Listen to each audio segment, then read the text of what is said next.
What's going on, all of my healthcare brothers and sisters? I hope that you are having a wonderful day. This has been a highly requested series, and I'm so excited that we finally get to do it. It is the cardiovascular series. It's close to my heart. We're going to be talking about anatomy and physiology today, so let's get started. So to begin, the heart muscle is comprised of three layers. We have the epicardium, the myocardium, and the endocardium. So to begin, we have our epicardium. It's a serous membrane and it is the most external surface of the heart. It's surrounded by a thin, tough layer of tissue called the pericardium. The pericardium is a double-walled sac that kind of serves as protection for the heart. And then we have slippery fluid between those two surfaces, and that's called pericardial fluid. That fluid serves as a lubricant and allows that smooth muscle to contract. Next, we have our myocardium, which is the middle muscular layer of our heart. It's the thickest layer, and this layer is what contracts the force of blood out, right? We're going to talk about that a little bit later in our series. And then lastly, we have our endocardium. It's similar to the epicardium, but really it lines the internal heart chambers as well as the valves. So let's talk about the apex and the base of the heart. So the apex is what points towards our left hip. So when you're looking at our heart and your heart kind of sits like this in your chest, this is the part that points towards your left hip. So it's the part that's most down when it comes to the heart. So where you will find this is it's in the fifth intercostal space at the midclavicular line. Next, we have the base of our heart. So again, your heart sits like this in your chest. This is going to be the most top part of the heart. It's most posterior part, and it's usually formed by our atria. And if you're listening with your stethoscope, you're going to find this at the third intercostal space, left sternal border. So the heart chambers that are found within the heart are two pumps which work together to effectively oxygenate and circulate blood to the tissues of the body. You've got two superior or upper chambers called the atria, and these chambers are where blood always enters into the heart, right? It comes either from the systemic system or it comes from the pulmonary system and it enters into the atria. You have two of them. You have your left and your right. And then you have two inferior or lower chambers called ventricles. And this is where blood always leaves the heart, right? It leaves through the ventricles. And you have two of those. You have the right ventricle and the left ventricle. All right, now let's take a closer look at our cardiac valves. So our cardiac valves ensures blood flows effectively in one direction through the four chambers of the heart that we discussed previously. So the valves open and close when the heart contracts and relaxes as pressure changes between the chambers. As the valves open and close, you're going to hear when you auscultate the heart that familiar lub-dub sound with your stethoscope. The cardiac valves include the atrioventricular valves. That's going to be your bicuspid or mitral valve that's located on the left side of your heart, and your tricuspid valve, which is located on the right side of your heart. You've also got your semilunar valves, and that is your pulmonic valve, which is in between the right ventricle and the pulmonary artery. And you've got your aortic valve, which is located between your left ventricle and your aorta.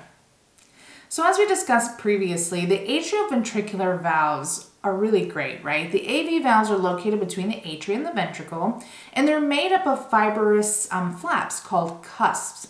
So you've got your mitral valve, Mi2, so it's only got two cusps on it. It's located on the left side of the heart. And you have your tricuspid valve, Tri3. There's three cusps, and that's what's located on the right side of your heart. They also have stringy, tendinous cords resembling a parachute kind of deal. And it connects the valve cusp to the papillary muscles anchored to the ventricular fold. When the ventricles contract, these muscles keep the cusp closed to prevent blood from flowing back into the atria, right? So they all have their little things about them. So with these particular valves, when our ventricles are contracting and pushing the blood out to the body or to the lungs, they are going to close so that it doesn't backflow into our atria. Isn't that cool? And again, we have our bicuspid mitral valve, which has the two cusps like we discussed earlier, located between the left atrium and left ventricle. And we have our tricuspid valve, which is three cusps, and that is located between the right atrium and right ventricle. And that's really kind of our high pressure system, right? So all of that blood that's coming back from our circulatory system has to have a little bit of extra support, right? Because the heart is trying to prevent too much blood from getting in. It's only allowing a little bit getting in at a time. So if you think about it, there's immense amount of pressure coming from our circulatory system. So those extra cusps help provide better coverage for backflow when our ventricles are contracting. So now let's talk about our great vessels. So the great vessels is a term used to describe the four large vessels that bring blood to and from the heart. So we have our superior and our inferior vena cava. So our superior vena cava returns blood from the head and the arms, and the inferior vena cava returns blood from the trunk and the legs. So unoxygenated blood enters the heart filling that right atrium. Then it passes through that tricuspid valve. Remember, we talked about it before. It's a highly immense pressure system, so it has that extra cusp on it to help prevent that backflow. And from that valve, it's going to enter in to our right ventricle. So next we have our pulmonary artery and our pulmonary veins. So our pulmonary artery transport blood from the heart to the lungs, and the pulmonary veins transport blood from the lungs back to the heart. This is the only case where an artery is pushing deoxygenated blood someplace and the veins are bringing back oxygenated blood. That's the only time that this happens in the body. So blood is pumped out of that right ventricle through the pulmonary artery and into the veins where it's oxygenated. And the pulmonary veins receives that oxygenated blood and fills that left atria when it passes through the mitral valve going in to the right ventricle. So let's take a closer look at the cardiac cycle. The heart consists of two pumps which pump together to oxygenate and circulate blood to the tissues. The cardiac cycle is composed of two things. We have systole, which is the contraction of the heart, and diastole, which is the relaxation or filling of the heart. So during systole, after the ventricles contract, pressure in the ventricles exceed the arterial pressure, causing the aortic and pulmonic valves to open. That's how we get our blood out to either our lungs or to our circulatory system. Something that's really cool to know is that we have something called an ejection fraction. So approximately 60% of the blood that's located inside the ventricles flows out of the ventricles to the lungs and the body, and that remaining 40% will always stay there. So sometimes you're going to see patients with ejection fractions of 10%. That means only 10% of the blood that's found in the ventricles is getting out to the body. Do you think that is actually helping the patient perfuse? Absolutely not. Our normal ejection fraction is usually above 55. So if you've got somebody with an ejection fraction of 10, and trust me, you're going to see it, it's highly not something that we want to see for our patients. We want to see them with normal ejection fractions, so that way we know that the blood is getting where it needs to go and being perfused to the body. But anyways, let's go back to what we're talking about. Next we have diastole. We talked about that being the relaxation and filling of the heart. So most of the blood flows passively from the atria to the ventricle, right? But we've got something known as our atrial kick. So when the atria contract, there's about 15 to 30% of additional blood forced out of the atria into the ventricles. So this happens a lot. Sometimes you're going to hear patients that have lost their atrial kick. So let's just kind of break down what it is. So atrial kick means that right before systole takes place, the atria are going to do one last contraction to push out a little bit of extra blood to fill up those ventricles, right? So sometimes you have patients that lose that ability of atrial kick. So when you lose that ability, that extra 15 to 30% is no longer happening because that movement is just passive. So sometimes people are going to have less blood in their ventricles to be pumped out to the body, which is not always a great thing. You absolutely need to have that atrial kick to efficiently pump as much blood as possible through the circulatory system. But again, A lot of patients do well even after they lose that atrial kick. So with each cardiac cycle, this is going to last between 0.8 of a second. And during that cycle, the entire heart actually rests for about 0.4 of a second. So this happens really quickly. So once the blood is pumped out of our ventricles into our systemic circulation, we have this sophisticated network of vessels connected with the heart and the lungs, circulating approximately 5 liters of blood to maintain and sustain the body. That's our systemic circulation. So we have a circulatory system comprised of systemic as well as pulmonic circulation.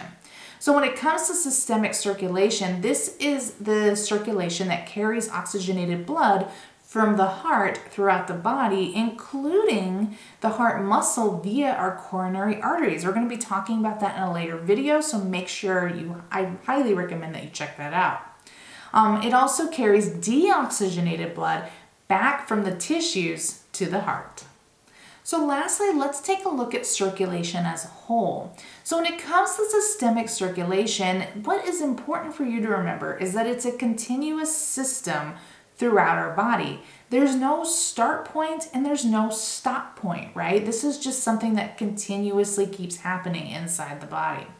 So to begin, we have deoxygenated blood that is transported to the right atrium where it returns from that systemic circulation in the body, right? We have our tricuspid valve, which is that valve that sits between our atria and our ventricle on the right side.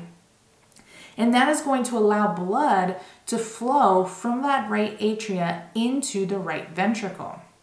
Deoxygenated blood is then pumped into the pulmonary circulation through the pulmonary artery to the lungs, where that carbon dioxide that they picked up from the tissues is going to be released and oxygen is going to diffuse down through alveolar sacs into our hemoglobin. Oxygenated blood then is going to travel back from the pulmonary vein into our left atrium. The atria is going to contract, moving blood through that mitral valve into our left ventricle. And then lastly, during systole, our ventricles are going to contract, pushing blood through that aortic valve into the aorta for distribution in our body. So blood is going to flow to the small vessels located throughout our body called arterioles and into our capillary beds. Those capillary beds are where really the magic happens and nutrients are going to start to become exchanged. Oxygen and nutrients get dropped off and carbon dioxide is going to be picked up along with other waste products. Deoxygenated blood is then going to flow back through the venules, which are little tiny vessels, into our veins. And then these veins are going to connect back to our superior and our inferior vena cava and get dumped back into that right atrium to continue this process over and over again. So what's important to note about this is that if there's any kind of damage or blockage in any area, it's going to impede blood flow. For example, when we have a myocardial infarction, if we have a clot located in our coronary arteries, it's going to block that flow to whatever muscle that artery is distributing oxygen to. So if we're impeding and blocking that flow, that heart muscle is going to begin to die. And if that heart muscle begins to die, it's no longer going to be able to function appropriately. So you're not going to have this fantastic systemic circulation going on because the heart is not able to function appropriately. So that's why it's important to remember that if there's any kind of blockage or damage taking place, we need to address it and fix it as soon as possible so that we can get better oxygenation and nutrient administration with our hemoglobin back to normal. I hope that this video was helpful in understanding the cardiovascular system. If you have any additional questions, make sure that you leave them down below. I love answering your questions. Make sure you follow me on my social media. I'm on Facebook as well as Instagram. And if you haven't done so already, make sure you subscribe here on YouTube and turn that bell notification on so that you're notified every time I post a new video. Head over to www.nursecheung.com where there's additional resources as well as questions when it comes to the cardiovascular system. But until next time, I hope you're having a wonderful day and I will see you all again soon. Bye.